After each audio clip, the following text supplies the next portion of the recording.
Pangeran Mangkubumi.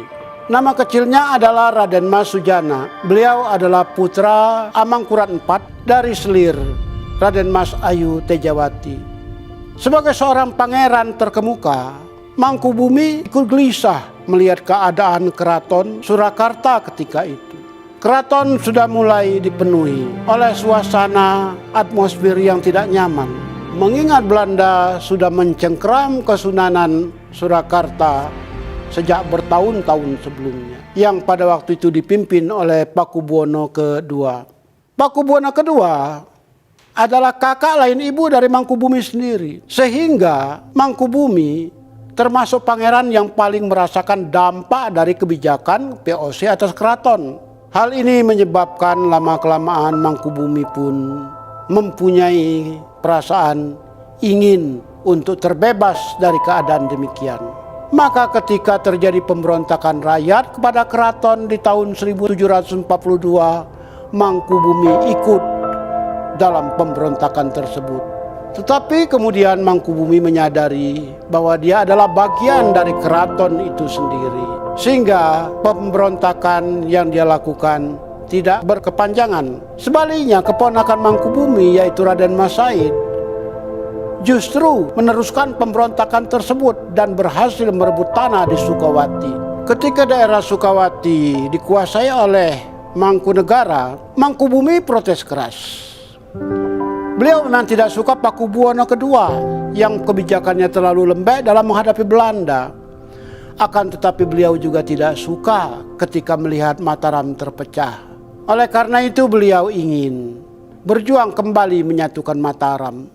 Sifatnya yang anti kepada VOC itu telah terkenal kemana-mana, menyebabkan Gubernur Jenderal pada waktu itu Pan Imhoff sangat tidak menyukai Mangkubumi. Pernah dalam pidatonya di muka umum, Mangkubumi sebagai pangeran terkemuka dihina di muka umum.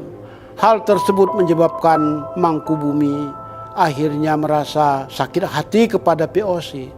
Dan beliau meninggalkan Surakarta, bergabung dengan keponakannya Raden Mas Said untuk kembali melawan Belanda serta Kasunanan Surakarta. Situasi kian menjadi-jadi manakala di tahun 1749 Pakubuwono II meninggal dunia dan digantikan oleh putranya Pakubuwono III. Pakubuwono II sebelum meninggal telah menyerahkan sepenuhnya seluruh kekuasaan Kasunanan Mataram kepada VOC. Hal tersebut menimbulkan kegemparan di kalangan para pangeran. Seolah-olah ketika itu kerajaan telah digadaikan untuk Belanda.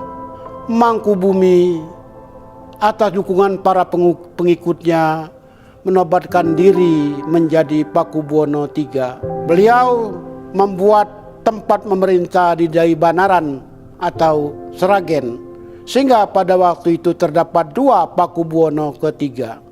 Pakubuwono yang ada di Surakarta, kemudian Pakubuwono III yang ada di Sragen disebut Pakubuwono Kabanaran atau karena memerintah di Banaran. Situasi tersebut kian lama kian memanas. Dan pada tahun 1751 peperangan kembali meletus. VOC kembali mendapat serangan dari Mangkubumi dengan 13.000 pasukannya. Sementara Raden Mas Said sendiri ikut membantu dari belakang karena Mas Said adalah menantu Mangkubumi. Tetapi pada tahun-tahun berikutnya terjadi perselisihan antara Mangkubumi dengan Raden Mas Said, keponakan sekaligus menantunya sendiri. Sehingga terjadi lagi peperangan antara kedua kelompok tersebut. Peperangan demi peperangan memporak-porandakan Kasunanan Mataram.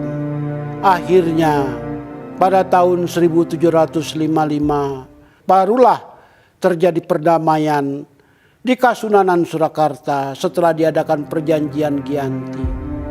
Dalam perjanjian Giyanti kita melihat Mataram akhirnya dipecah menjadi dua. Mataram Surakarta yang dipimpin oleh Pakubuwono III, Mataram Jogja yang dipimpin oleh Mangkubumi dengan gelar Hamengkubuwono I.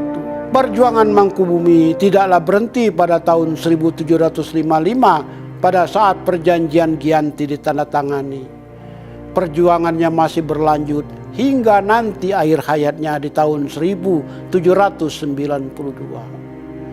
Semua perjuangan tersebut digunakan untuk mengenyahkan Belanda dari Pulau Jawa, mengenyahkan segala macam dominasi, keangkuhan, kecongkakan terhadap kebudayaan Jawa yang sangat luhur, yang telah diperkosa, direndahkan, dilecehkan oleh pihak VOC. Sebagai seorang pejuang, seorang raja, seorang pangeran, Mangkubumi pun memiliki senjata pusaka berupa sebuah keris yang kita lihat di sini. Pamor keris ini adalah Merutu Sewu. Kita bisa lihat unik sekali pamornya. Jarang terdapat pada berbagai macam senjata. Kemudian dapurnya sendiri adalah Pasopati, tangguhnya Sumenep, dan empunya adalah Sugianto. Dari keris duplikat ini kita dapat melihat betapa tangguhnya perlawanan, berapa hebatnya perlawanan yang dilakukan oleh Pangeran Mangkubumi kepada Belanda. Dari keris ini juga kita bisa melihat betapa tingginya cita rasa seni Mangkubumi. Keris ini sedemikian indahnya dan hingga kini masih tetap dapat kita bandingkan dengan keindahan keris-keris lainnya.